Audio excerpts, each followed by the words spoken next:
there has to be an assumption that Russia will break the ceasefire. And the only way, even if it is defeated and is forced to accept a ceasefire, it'll recover, it'll build up again, and Putin will have another go at his long-term aim of removing Ukraine from the map. And therefore, the force has got to be capable of fighting, got to be ready to fight, and being capable of overmatching Russia. Now, the group of nations known as the Coalition of the Willing are going to meet today in Ukraine for the first time. It will also be their first in-depth discussion, according to President Zelensky. Well, the coalition has pledged peacekeeping troops and other security guarantees if there ever is to be a potential ceasefire agreed. Let's speak now to General Sir Richard Shirreff, who is former Deputy Supreme Allied Commander for NATO in Europe. Good morning to you. Good morning. Thanks for being with us. First of all, significance of this meeting in Ukraine, and do we know who's going to be there? Well, I think it's important that they're there in Ukraine, on the ground, as it were, and get a real feel for the challenges and the issues that the Ukrainians are facing. Much better than sitting back in Brussels or somewhere else. As far as who's there, no, I can't tell you that, but I guess it's the usual, the usual group of nations led by Britain and France who have demonstrated that they're willing to engage in this discussion about whether or not to put a peacekeeping force or a force on the ground to reassure if there is a peace to keep. Do you think that they're achieving anything tangible at this stage? Well, this is all about planning and preparing, and that's absolutely the right thing to be doing, because if at some stage in the future, and we might get back to that, there is a peace to keep, you need something ready to go. And this is about preparing for that eventuality. I guess what's sort of imposing itself on all of this is the fact that President Putin is not even interested at the moment in any kind of ceasefire, while President Zelensky is still in charge and is still president of Ukraine. I just wonder if this is sort of tweaking around the edges rather than actually doing anything significant. Well, you hit the nail on the head. Putin is not prepared to countenance a ceasefire, and I don't think he will. And what we've seen thus far is prevarication and spinning out additional conditions which are not within Trump's gift. For example, the demand over the recent Black Sea truce that sanctions are dropped. That is not within Trump's gift. That Russia is readmitted to the SWIFT payment system. That's not within Trump's gift. The bottom line is this, that Russia there won't be a ceasefire unless Russia is forced to accept a ceasefire. And the only way that's going to happen is if Russia is defeated on the battlefield. And that is going to take much, much more effort and a completely different strategic approach than that we've seen thus far adopted.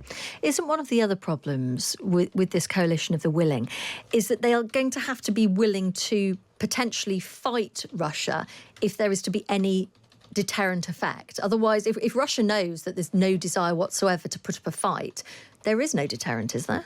Well, again, you've hit the nail on the head.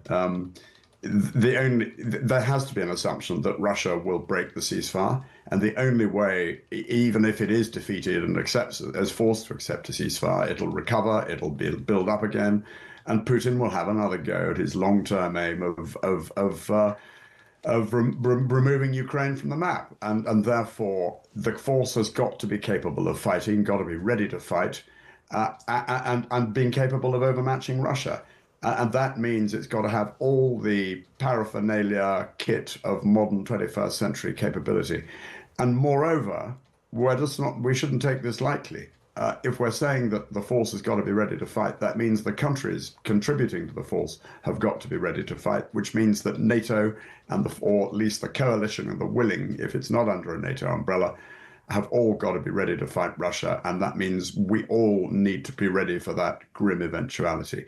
But the point here, of course, is that by being ready to fight, by being capable of overmatching, by being capable of deterring, we increase the chances of removing the reasons for having to fight. I mean, we know the state of our own armed forces. We don't have the military capability to put the numbers in, so it needs to be this coalition of the willing.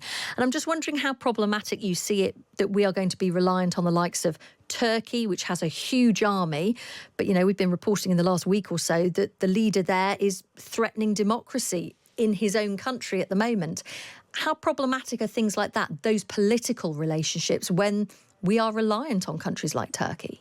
Well, they don't make things much easier, but at the end of the day, what really matters in this game is the military capability that the alliance can produce. And Turkey, as you say, one of the largest defense forces in the alliance, less America, brings real capability. And I think we have to look at what's required, look at the output, the military output required on the battlefield, or in the field, as it were. And that's the key point.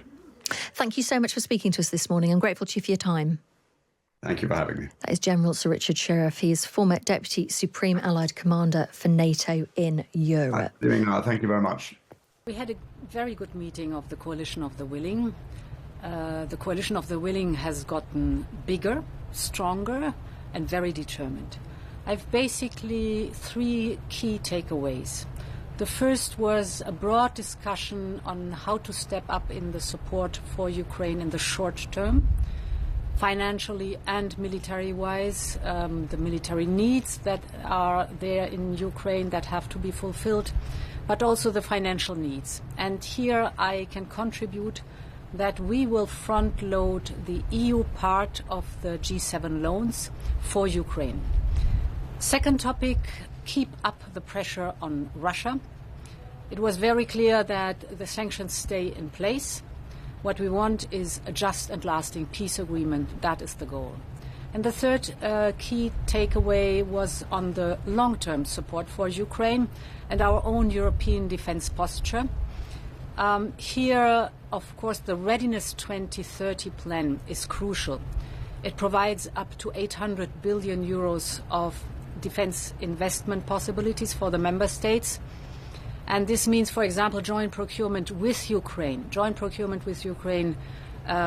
in the European Union, but also in the Ukrainian defense industry. It's strengthening the defense industrial base of Ukraine. And of course, we need also a credible deterrence and defense posture in the European Union. And thus we have to develop our own defense industrial base too. More support for Ukraine to make sure Ukraine is in the strongest possible position, both now and in further negotiations. Second, complete clarity that now is not the time for lifting of sanctions.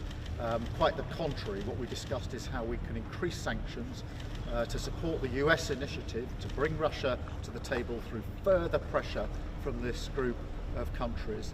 I think more pressure on it, more packages of sanctions. This is important. The second point, as you said, Keir, that new packages to strengthen Ukraine, and we heard of some of the leaders' new packages. We are very thankful to all the leaders.